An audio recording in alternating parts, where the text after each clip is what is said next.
So, Tom, I'm really excited about this next bit. We've kind of looked at some growth ladders, we've looked at proxies and signal strength, and one of our core thinking routines that we both absolutely love and use it in all different ways, which you're going to explore in a moment, is that idea of hexagonal thinking. So, do you want to take us through some of the brilliant uses of that?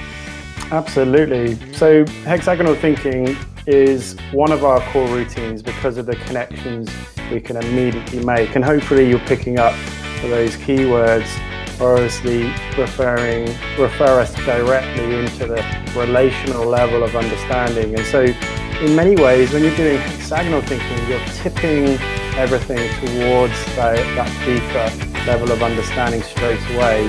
And so, one of the things that you were seeing from the videos is the idea of brains on the table. And so that was easily kind of done with some small pieces of paper and little pieces of card.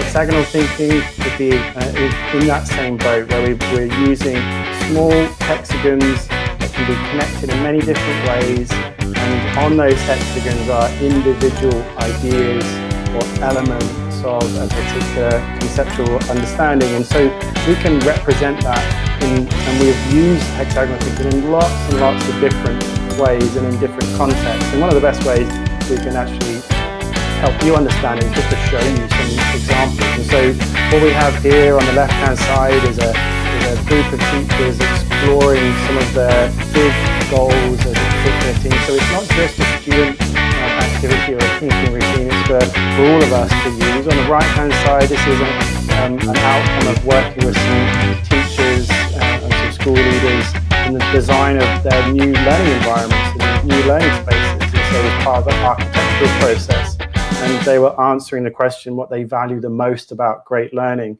And you can note here, so these are completed or more finished maps, and so they are through the kind of process of developing and thinking together.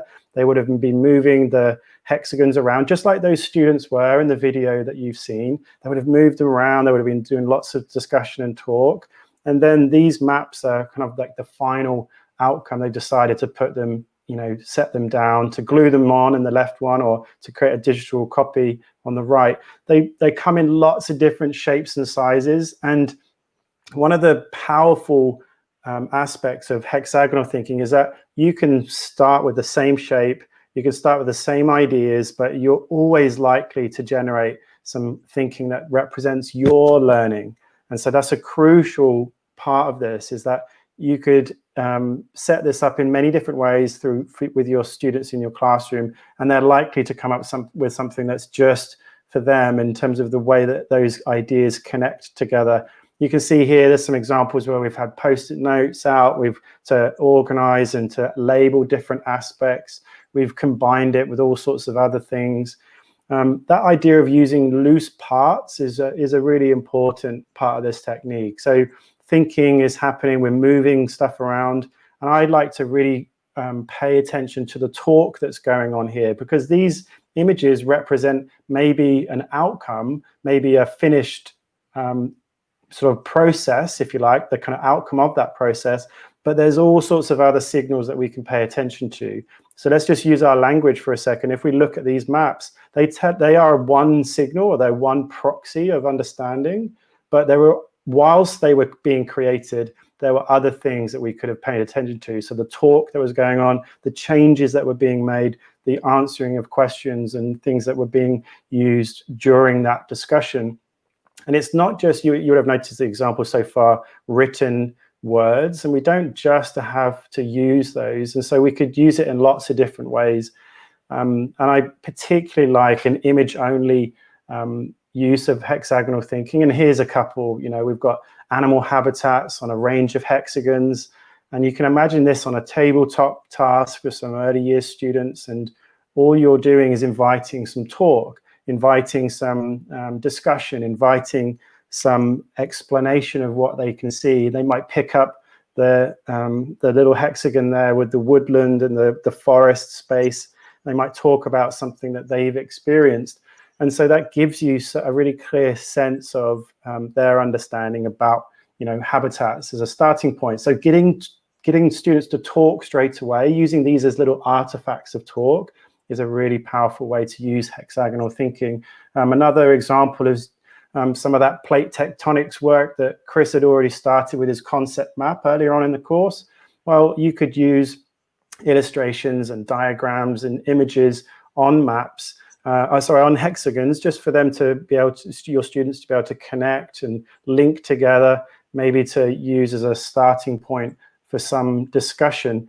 There's so many different ways that we like to use hexagonal thinking. And this is, again, one of the benefits of this particular routine, and why it works for us as a core routine, is that it's just simply hexagons, and they can, it's easy to resource, it's easy to build, it's easy to make it your own, it's easy to differentiate it for the students that you're working with, whether that's no language or whether that's specific keywords. You can imagine that these might have on the other side the kind of key language, like a label, and so they could have different versions where they have to flip them over, or you might bring in a plate tectonics key vocabulary set that they have to connect back into this.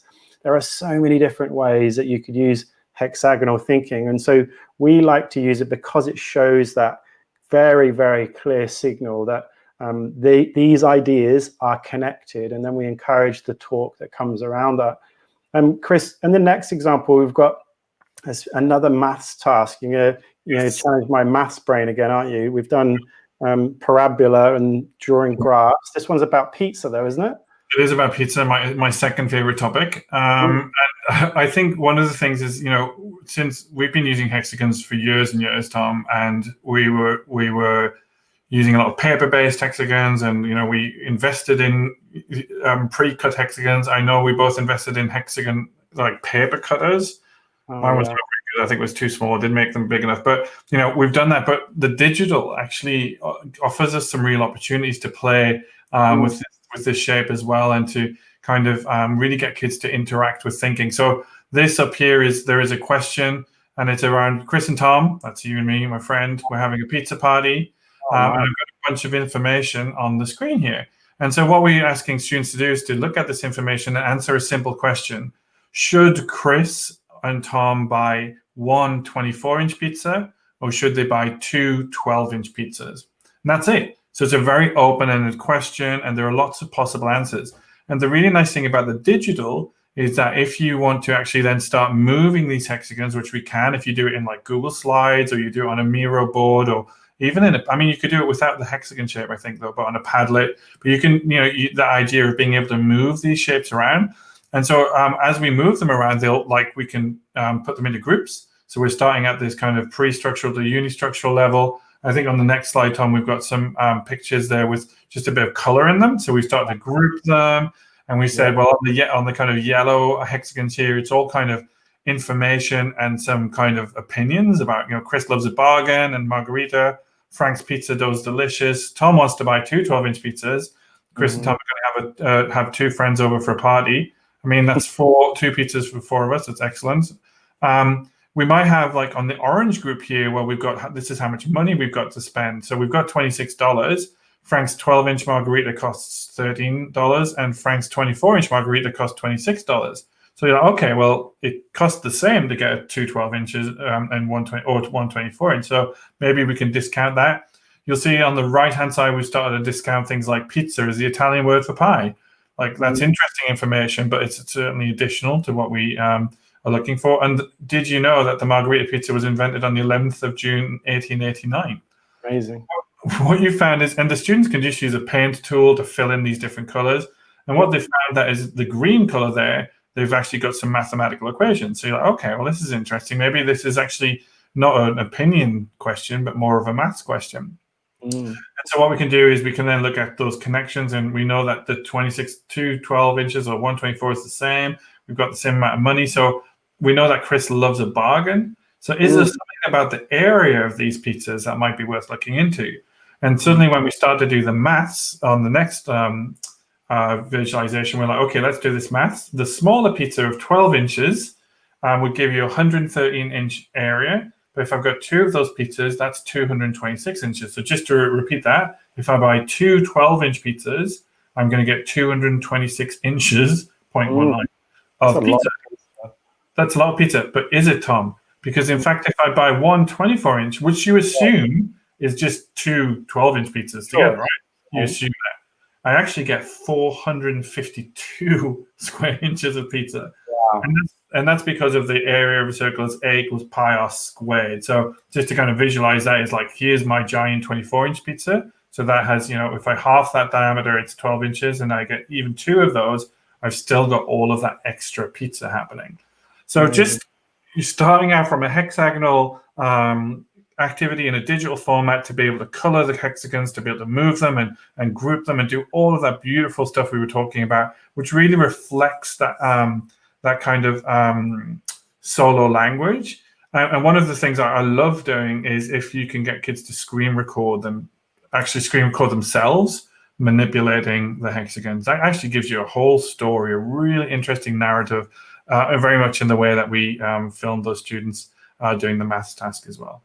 So hopefully you see how beautiful a hexagon is, and that pizza is also making me a little bit hungry, Tom. A little bit hungry. So hexagonal thinking. So we've got a great download, which is a starter PDF resource for you, which you can grab underneath this video. So take that, make sure that you can have a little explore of that. It's a great thinking routine. It's one that we vouch for the hexagon. We're advocates of the six-sidedness, the six-sided joy that it brings. It certainly pushes us towards that deeper level of understanding as it encourages our students to make connections. So we encourage you to take a look at that, explore this great thinking routine, and we'll see you in the next lesson as we start to wrap up this particular chapter.